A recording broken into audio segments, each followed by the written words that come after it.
I want to start with saying hejsan, which means hello in Swedish.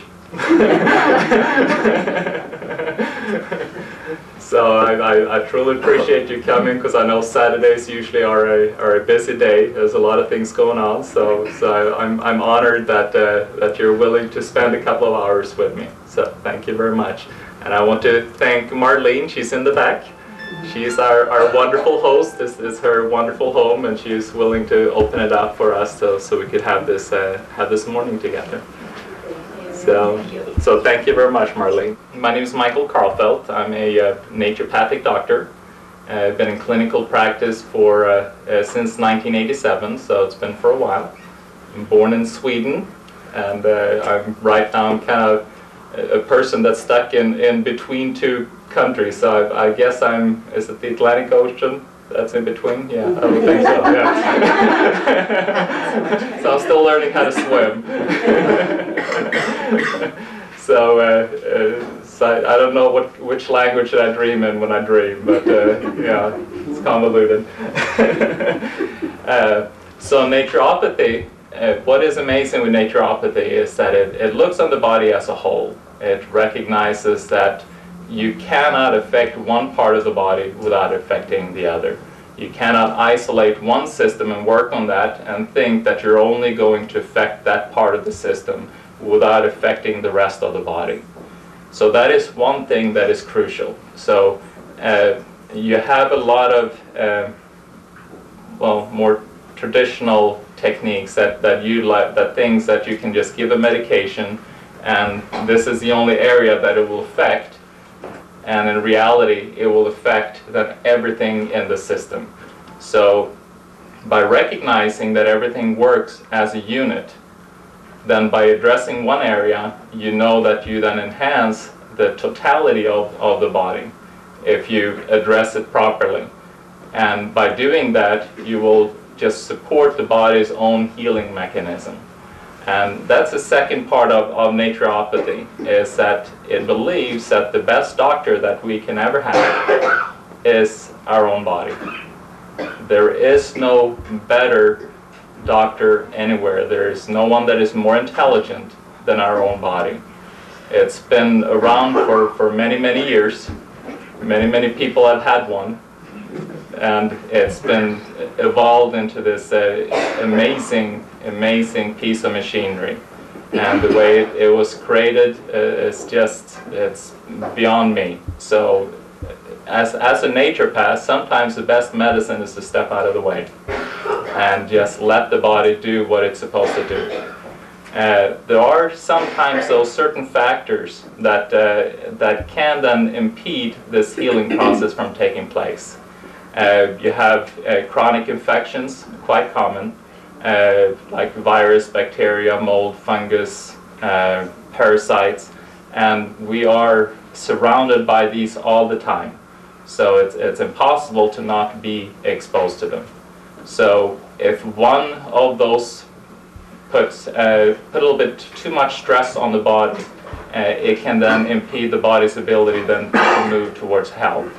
And another factor is then all the chemicals that we have around us. The body was not really made to be dealing with these 80,000 some chemicals that we're continually exposed to. It's used to deal with the normal toxins that are produced just from the metabolic activities that the body has. But then to deal with all these other man-made chemicals that it just was not designed to deal with all that.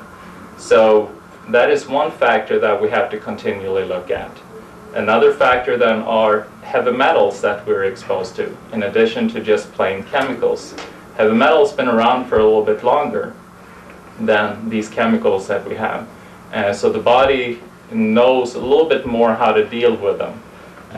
However, we've found better ways to introduce them than we used to. Now we put them in our teeth, and we make sure that we can inject them also. And we put them in these beautiful cups, these cups from China with these wonderful colors. That's heavy metal based. Most of it is lead. So when we're drinking out of these cups, then we're continually supplying our body with a little bit of lead. or when we're out driving. It used to be that we had lead in the gas, but what they did is that, since lead was so toxic, what they did is that they removed the lead, which is great, but instead what they did was replacing it with cadmium, which is severely toxic to the body, and it's a leading cause of things like diabetes. Actually, it interferes with any kind of enzymatic process that is zinc dependent, and out of all it's about 1,500 enzymatic processes in the body, and the majority of them are zinc dependent. So by then supplying cadmium into the system, we then interfere with the body's functioning tremendously. And as I said, diabetes is very, usually you're zinc deficient if you're dealing with diabetes and you're cadmium toxic. In addition to cadmium, they put in about 50 other carcinogenic substances instead of the lead. So great that we get the lead out of the gasoline. They just supplied it with things that were much more toxic. So so that's one other factor. Then also we're dealing them with food sensitivities, which is becoming a bigger and bigger issues. You have just food that are bad for you, like just white sugar, white flour, aspartame, all these artificial sweeteners, hydrogenated fats, trans fats. All these things are just not conducive for your health in general. But then because our body has been under so much stress with all these excess chemicals, and also we're exposed to all this electromagnetic activity that we were not used to. We have wireless phones in our home. We have all these satellite dishes that are pointing at us. We're exposed to all these electromagnetic activity, and that interferes with our system in such a huge way. So it's harder and harder for our body then to process food properly. So we can then become sensitive to foods that normally would be good for us. So even a common one then being gluten, for instance, which is becoming more and more common for most people. And with these food sensitivities, what happens is that it actually becomes an electromagnetic disturbance in the body when you ingest that food, and then there's a biochemical reaction from that.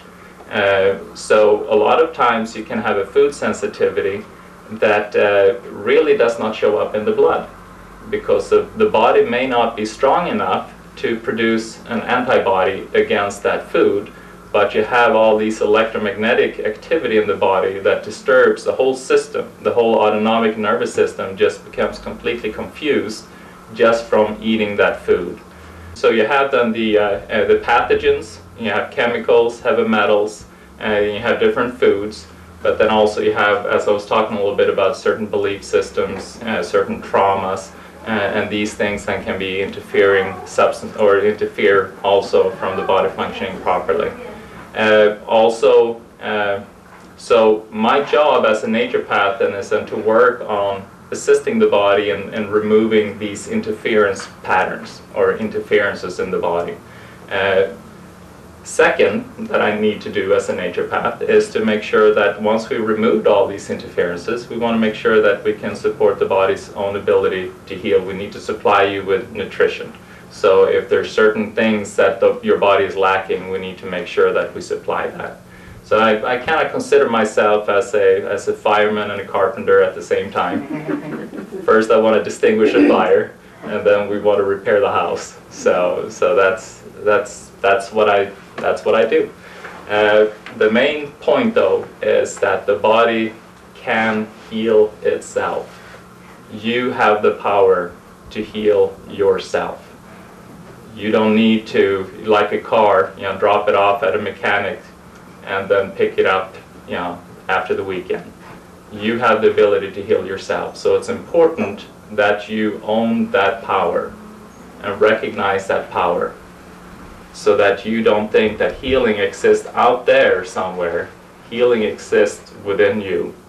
And the key is just to activate that component within you so that you can heal yourself. And that's not only for physical ailment, but that's also for emotional traumas.